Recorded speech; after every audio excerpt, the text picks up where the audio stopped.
Well, it's 8 o'clock, and you know what that means? It's gun crank time. How come we don't have, well, we kind of do have a theme song, but we need one to play under what we're doing, right? You know, I'm thinking like Bo Diddley or something. Oh, that would be cool. Doo-wop, doo-wop. We can kind of do it right now. Mumbling guitar, you know? Like, we'll just like do a little background doo-wop, we'll talk, and then you can do it again, Brent. We'll talk to our ace production staff and make that happen. Oh, by the way, hey, we're Gun Cranks. I'm Guns Magazine editor Brent Wheat, along with American Handgunner editor Tom McHale, and our former boss and now happy retiree, Roy Huntington. About time we fired that guy. Yep. Oh, goodness. Well, I got to say right off the top, I haven't shaved in 2 days. I got off a train at 11 o'clock last night, and I've been in meetings all day. That's a nice thing with doing these meetings at home and Zoom and all that. I didn't wear pants for most of them. So if you can tell, do not stand up. I know. I bleach, yeah. Oh, God. Well, no, I was over at the NRA Whittington Center in New Mexico over a long weekend, did some stuff, and we'll have some video for that later on all of our FMG channels. But it was a good time, and that was the first time I'd been to the Whittington Center. So I'm kind of jealous. I've been dying to get out there sometime. Got to. They have like infinite long ranges. Yep. Miles and stuff. Yep. And they got a nice museum there and a ghost town we hiked up to. Cool. Go ahead and rub it in. Okay. Yeah. Sorry. So let's hit our topic today, which is, I wrote this down. Do you need to be a DeltaNinjaSEAL super stealth spy to teach firearms? And we're not necessarily talking like your local 4-H or NRA basic class, but everybody's teaching all kinds of tactical super ninja shooter stuff. And the discussion got quite animated the other night when we were saying, do you have to have prior military, prior law enforcement or something to be hanging your shingle out as a instructor? And there was, as you can imagine, a lot of opinion and some ruffled feathers. So we thought, well, let's just do it tonight. Well, so hey, it's actually timely though. It is. What do we estimated? Something like 5 million new gun owners in the past couple. Is that the right number? Exactly. In the past few months, and a lot of people are out there looking for training. So yep. And that's actually no. Or they're not looking for training? No, there's a lot of people out there not looking for training of those 5 million. Well, there are people out there looking for training. We both know. Yeah. And a lot of people should be out there looking for training. A lot of people should be out there looking for training. There we go. And a lot of people are hanging their shingles. So, should they be hanging their shingle? And I always do tell people from the get-go, number one, there's no real test to say, I am a super ninja squirrel gunfight instructor. So be buyer beware. But I mean, what do you guys think? Do you have to have confirmed kills to be teaching tactics and shooting? At least 7. I'm just under that. When Jeff Cooper first started Gunsight, as I recall, because I was alive then, part of the rule was, in order to be an instructor, you had to have been involved in a shooting. Yeah. Or as he said, you had to have seen the elephant, I believe is what he used to say. Mm-hmm. And I think, though, as the years have gone by, people have realized that you don't necessarily need to have that. Does it hurt? No, at all. As you said earlier, Brent, it pays to have some experience out there because you know how you're going to react. But I don't think you really need it. And, we have our own Tiger McKee, who I personally think is one of the finest instructors anywhere. And Tiger is not a ninja warrior demon of darkness. I mean, he wasn't a cop and he wasn't in the military. But what Tiger did was he's gotten training from virtually everyone you can think of, including a lot of these returned vets who opened shooting schools. And then he took the best of what he learned from everyone and he decided what was consistent. And then that's how he's grown his business over the last 20 years. And you know what he teaches is solid as a rock, absolutely sound. And so I think we have to be careful because we demean those kind of people who do a good job, who have a strong following, simply because we say, well, you weren't really a soldier, so I'm not going to listen to anything you have to say. Well, there's a big element at play here, and that you have to be good at teaching. That's half the equation, or I don't know what the right percentage of that is, but it's a big percentage in terms of what's important. You have to be good at teaching. Yeah. There are a lot of people that would, star in the next James Bond movie for door kicking that can't teach worth a darn, so there's multiple facets to this thing. I think we've all been at those classes too. Yeah. To where 15 minutes into the lecture the first morning, you're thinking, how am I going to get out of here? Well, maybe if you don't yourself in the leave foot. with learned skills, that you can go practice and repeat and continue training, you've wasted your time, no matter how good they are, right? Yeah. Well, I think it's important too that you look at what it is. If the fundamentals of marksmanship are pretty standard, front sight, trigger control, follow through, anybody can teach those, and that's where it's really critical to be a good teacher, a good instructor.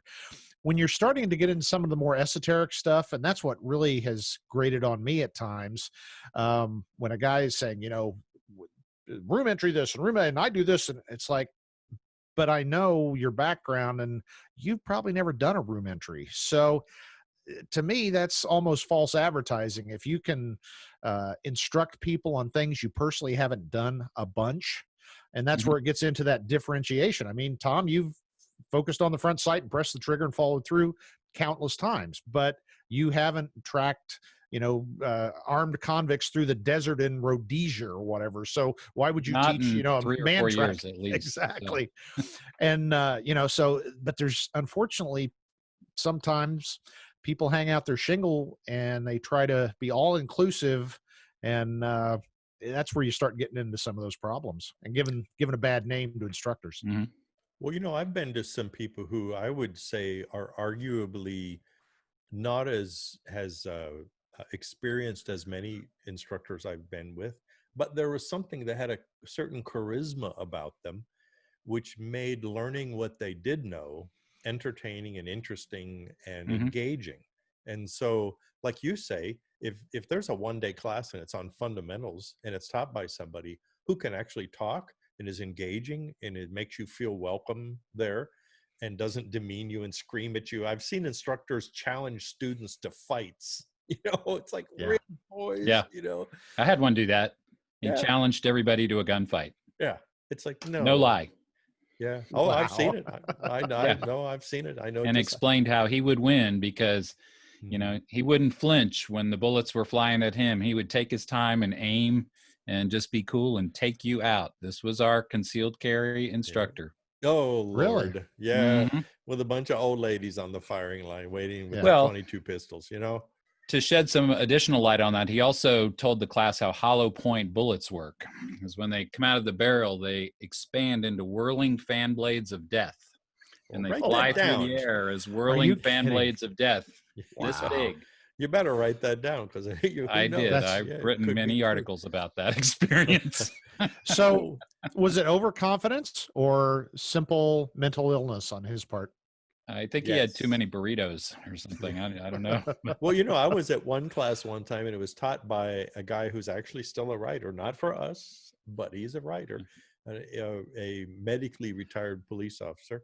And I attended a class that he did one day, and literally, I would say 10 minutes into the morning lecture, which was out on the firing line, honestly, it was about maybe 12 people. Half of the people just reached down, picked up their range bags, turned around, walked off the range. No kidding. And the parking lot conversation was, I'm not putting up with that shit, And really? I lasted through the day just because it was such entertainment. I just couldn't believe. I kept thinking, no, this has got to be a joke. This has got to be a joke. This, and if you remember something, is that to be an expert, all you really need to know is more than the average person. And so, Google it and look up definition of expert. And so people who have, like, how many school teachers have we all had who were 2 pages ahead of you in the handbook, and you kept thinking, how do they know all this stuff? And then you read 2 pages ahead and you realize, oh, they're reading 2 pages ahead. And I think there are instructors like that. And I'm not saying that's even really a horrible thing, but if they're teaching the basics and it sounds good and it's reasonable and you're learning from them, well, then I don't think anybody in this trio would argue that. Well, let's talk about concealed carry. Let's get controversial here, because as the representative non-sworn guy in this little trio of I was going to say wisdom, but there's no wisdom here. Yeah, so, let's not get carried away. I think you got to really take a close look at that in the concealed carry market. I mean, that's where most of my training experiences have been in one form or fashion. And I don't think you need to have shot someone to be an effective concealed carry trainer. I also don't think that because you excelled at squad tactics and blowing up buildings in Fallujah, you're going to be a good concealed carry instructor either. Now, if I needed to learn how to blow up buildings and kick doors, that's the guy I would go to, right? No question. But and I think what's that's the the mission big and issue. what's the goal of the class? And that's the big one. And I'll get in trouble for saying this, just like you did last week, saying some things. But I always call that the who farted in church question, because if you ask it, everybody goes. But the question being, just because you've got all these confirmed kills, you don't understand what it's like for the little old lady door greeter at Walmart walking to her car at night, because you're not going to toss a frag grenade. You're not going to lay down suppressive fire. And we've all been to those. Walmart, right? Well, that's true.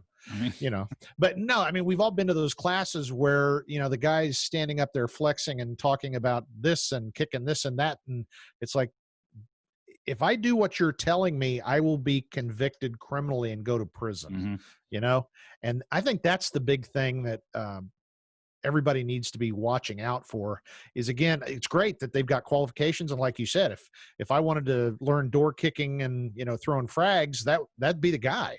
But his experience doesn't translate to East Bumfrey, Texas, and walking to your car from the burrito joint.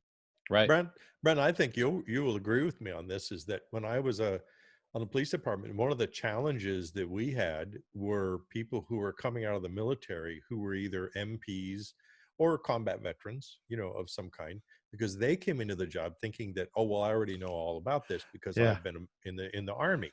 Yep. And some people, now some learned, they applied whatever training they had that was still valuable that they could translate to, doing their current job. But some of them just never got it. And they still thought they were in the jungle in Vietnam, And so now let's translate that to somebody who opens up a school, at some range or in a dirt lot somewhere. And that how do you know like you said, well, you said that if you do something they teach you, that may get you arrested. And it certainly might, which begs the question, how do you know one way or another if the class that you're about to sign up for is something that you really want to take? Anyone? Well, first of all, don't go on the internet, because someone will go, oh, that wasn't a bad class. And then we all know what comes next. Well, you are stupid and a scumbag. And okay, whatever. So, but true. Having said that, word of mouth is really, really important. I think I would do what you do with Amazon reviews. It's like before you buy your new filter set for your air conditioning, I always read the comments, and then so what you can do is you can distill I love everything about this, and I would buy 100 of them if I could, to the I hate this and would never buy it again, no matter. So then the people in the middle tend to tell you what really is going on. And I've found those kind of reviews, to look at who's in the middle, and I especially like the ones who say he's really good at this, and this. I would probably not put a lot of stock when he's teaching you this, and this, and this, something like that. I would add one facet to that and say, look for the reviews verbally or online or whatever from people who have been to multiple classes. Well said. A great example, there's a big nationally known shooting school, and I won't mention the name, that people go there the first time and they come back ranting and raving and, oh, this was the greatest thing ever. Oh, it was so good. And to them, it was, I'm sure it was. But to someone who's been to other actually good schools, they'll come back with a completely different story, Yep.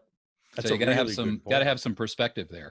It's real regional too. I'm outside of Joplin, Missouri, and we have an instructor here locally who's has regionally famous kind of. If you're going to do this here, you're probably going to go with this gentleman. Mm-hmm. What just so happens by a fluke, he's actually a really good guy. He does a good job. He teaches well.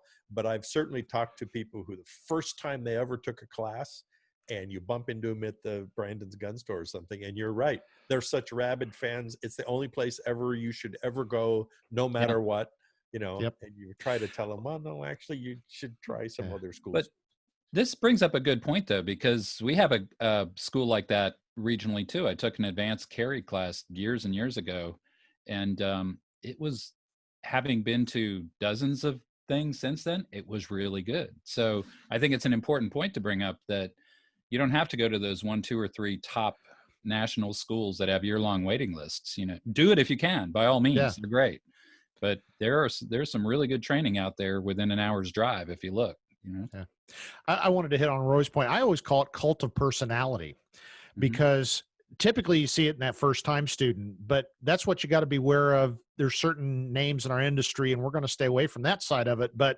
if you mention their name, everybody goes, you know, and if you start talking to people, you'll get that.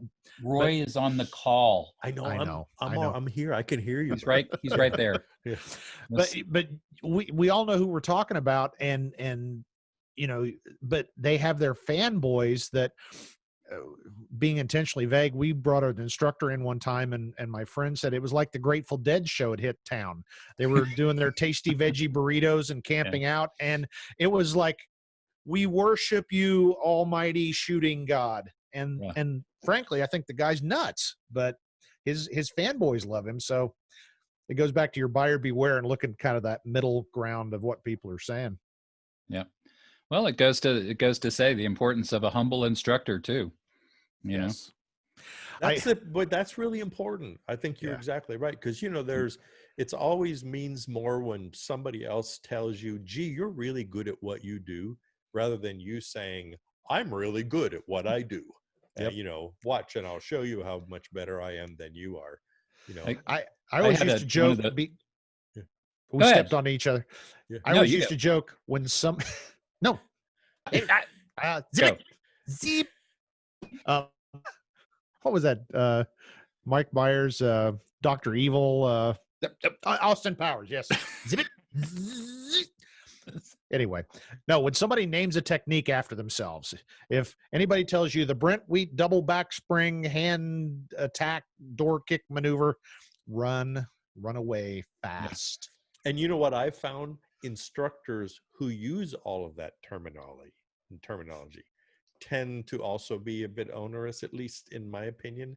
You know, you do the Smith pull and the Frank draw and the schmuck kick in, and then it's like, thank you for saying schmuck.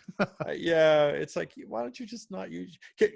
Can we say one thing about that? There's that position Soul. Remember? I think maybe we talked about that one time. You know, where they hold the gun in front of them like this, so behind your hand, so it keeps it out. Well, about the time I took over handgunner, there was all the instructors at the time, they were all starting to say, we teach position Soul, you know, and it was real affordable. And well, I thought, where did this come from? Because to me, it didn't really, I mean, okay, I carry my gun safely, you know, that's all right. Well, I tracked it down. It was a couple of guys who were in a Central American country who were former military people and police officers, had gone down there to train their special operations SWAT guys. And none of them had good holsters.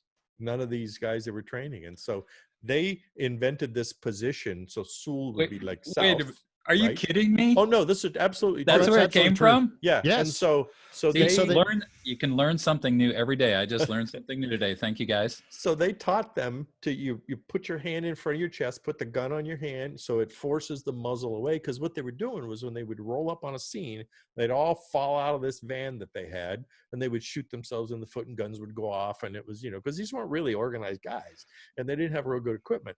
So they invented this position, and they called the position Soul. So keep the muzzle down and everything will be okay. So I tracked these guys down, and I called them up, and I said, hey, can you tell me what the real story is? And they were laughing. They were saying, yeah, trust me, man. We laugh every time we see somebody training them with it. He said, we just did that so these idiots wouldn't shoot themselves in the foot or shoot us. That was worth the price of admission to this show tonight, right there. And if you don't believe me, in an early edition of Handgunner, I have a letter from them because I said, would you put that down, please? And it was, I printed it in the reader mail where they explained exactly where that came from. And as one guy said, you know, I mean, I'm not saying it's a bad thing. I think there's better ways to be in a ready position. There's better ways to move with a gun. You know, we're not here to really talk about that, but that's the kind of stuff you have to be careful of, because things that were never intended to be suddenly are used for what they were not intended for, you know? Hey, but it looks cool. It looks high speed. It looks cool. It's like when you're at one of these classes, like you're at a CCW class, and there's always some nerd that wants to know, well, you know, when are we going to learn how to do rapid reloads and high speed movements, and when can we learn when to kick a door in? You know, it's like, really? Why don't you concentrate on not shooting yourself in the foot? That's a good start. Yeah. So how do we help our viewers and readers find those right people? Yeah. What do we do? No, I mean it. It's like, what do we do? How do you just Google gun training, or, you know? I look at it for a new instructor. I want to know, what have they been to? And if they say, well, I've trained with this guy, and I've been to Gun Sight and Thunder Ranch, you don't have to hit them all before. But if a guy goes, well, I learned in the Army, or, you know, I went to Billy Bob Slam Fire School, because every really good instructor, and we are blessed to know all of them, the good and the bad, the guys that are really the top notch, they are continually being students, because it's a perishable skill. And you know, if you do it, we do it, I do it, I don't care what instructor you talk about, they periodically have somebody else. You know, what they say, Tiger Woods has a swing coach. So the top level instructors continually go to classes. And if a guy cannot tell you that he's been to anything other than maybe one or two classes, I'd be a little leery of that. Yeah. Agree. I like the open mind. I mean, that's one of the things I really like about, like, Gun Sight, for example. You know, I don't know if you guys know this or not, but they're really keen on the Weaver stance out at Gun Sight. I've heard this, yes. But if you have a different, if you're an isosceles person, their message won't be, that's wrong, you have to do Weaver or you'll die, and Nicki Minaj will sing at your funeral, right? It's, you know, hey, we teach Weaver, here's why we teach it. There are pros and cons. I tell you what, for this class, maybe try this thing, see how you like it, let the dust settle, and then go with what works for you. You know, I mean, that's humility in action. And I think that's just an important attribute for any good training program. For me too, if you're on the line, and if any of the instructors or range line guys are yelling, that's a danger signal to me. I mean, maybe if you're a really seasoned class, you know, you're in the 10th iteration of a, you know, series of training, and you're being an idiot, and somebody says, you're being an idiot, damn it, don't do that. I got that. But if you've got novices and stuff, that's not how you teach people. And so when you see, I've unfortunately seen a lot of the military guys do that, but that's what their culture is. Yeah. You know? And surprisingly, that's where the how to teach comes into play. Are they good at teaching? You know, there's a certain segment though, and I won't say who, but I've seen it firsthand. Some students enjoy that. It's kind of a Walter Mitty thing, that anybody that goes to those classes and has prior military law enforcement, they're like, really? But there's a certain group, they like to be yelled at and cussed at, and that blew my mind. But it was quite successful for a while. But can I tell one bad? Wait. Go ahead. Oh, no, go ahead and tell what you're, but I was going to say, if you're an Arthur Murray dance instructor and you like to be yelled at, well, then we'll help you find a school. Okay. Exactly. Well, let me tell one bad instructor story, which will probably lead to 50 others, but I always call this like the ultimate of bad instructors. We went to a certain school, and I think it's still around, out in the desert, and it's not Gun Sight, obviously. We went kind of as a lark, try out a one-day class. So we get out there, and the first thing they did, the instructional cadre marched in, literally, you know, and squared corners and came across and parade rest in front of the students. And they went through, they stepped forward, came back to attention, and I'm Gunnery Sergeant Hartman, you know, blah, blah, blah. And I've been shooting 20, blah, blah, blah. So they get to the end of the line, and I call this guy a kid. He was maybe 30, but with literally a stereotypical squeaky high voice. I've been shooting over 4 years and blah, blah, blah, blah, blah. So the dude was an instructor at this sort of school. He of 4 years. So, okay, there's strike one, right?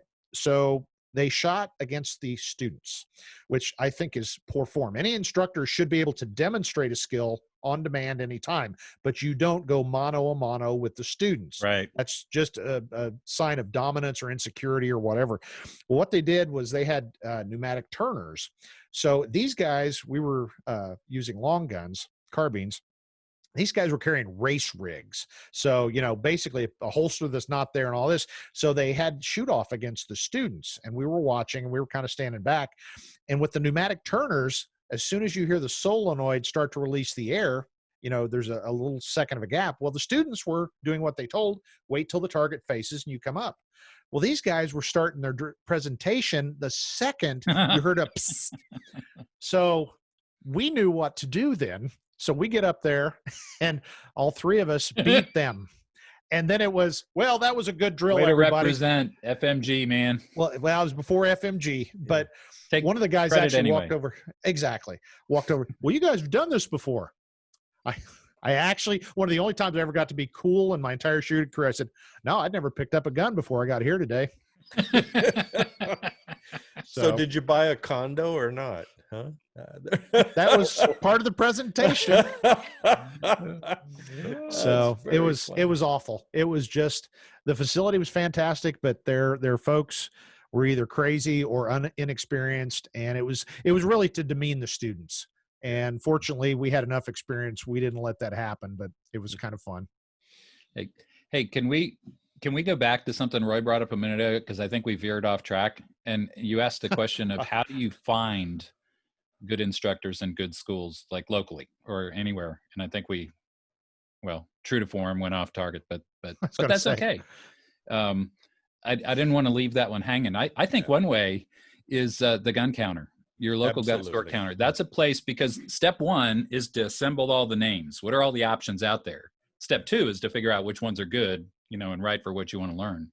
But you know what we all do when we go to a gun store, we talk about gun stuff, right? So you're exactly a lot right. of conversations every day about classes and local teachers and instructors. And I think that's where you get the names, and they'll have recommendations for you.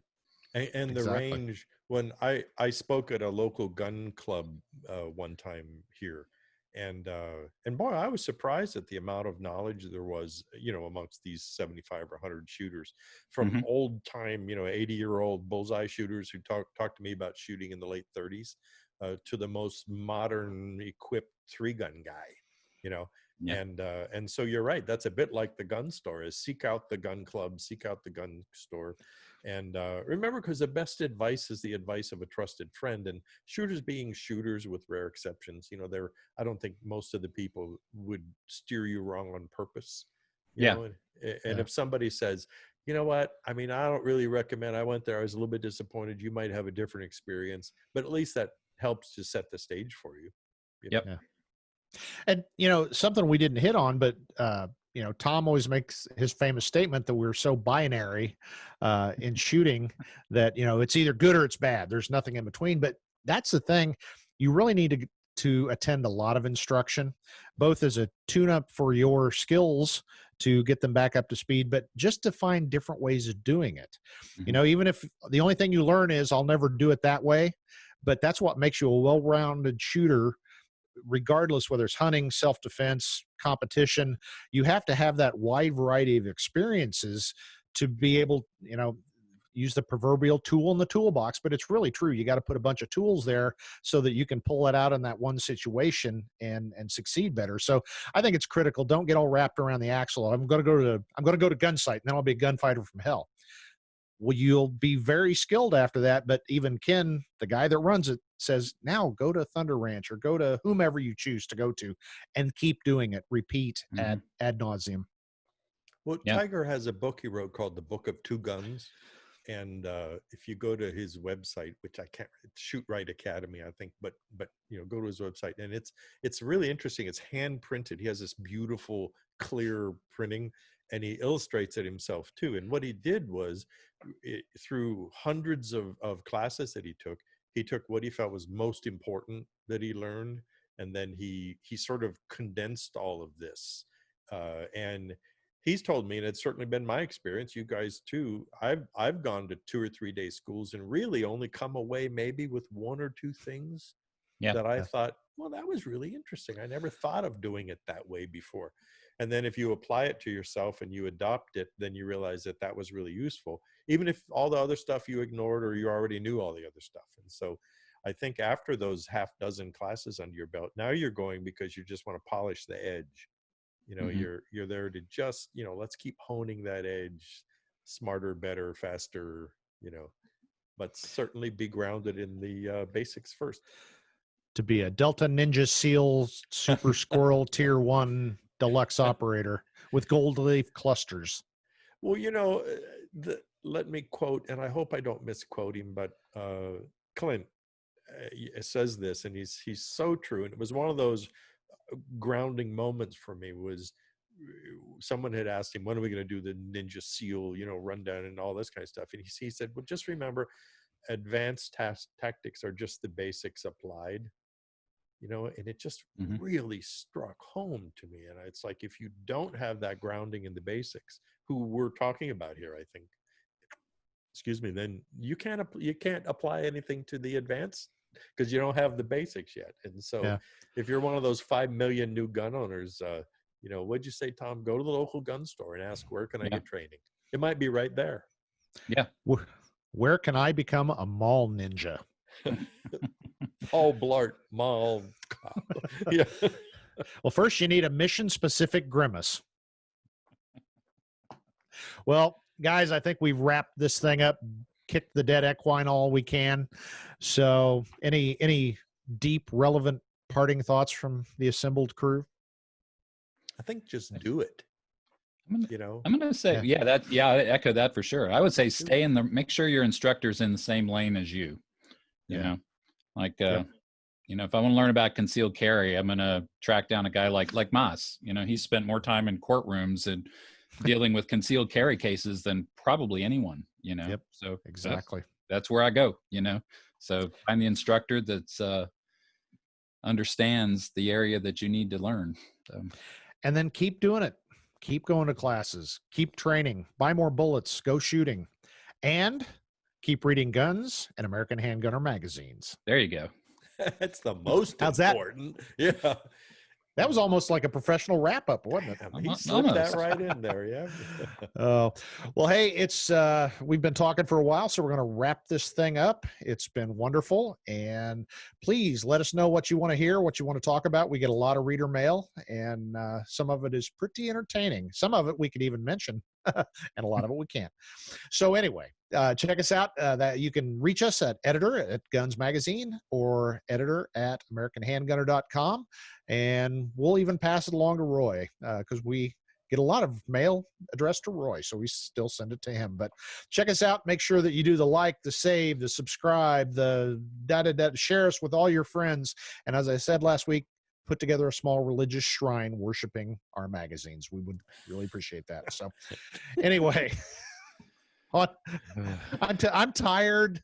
And I haven't shaved, and it's a train wreck. So anyway, on behalf of Roy Huntington and Tom McHale, I'm Guns Magazine editor Brent Wheat.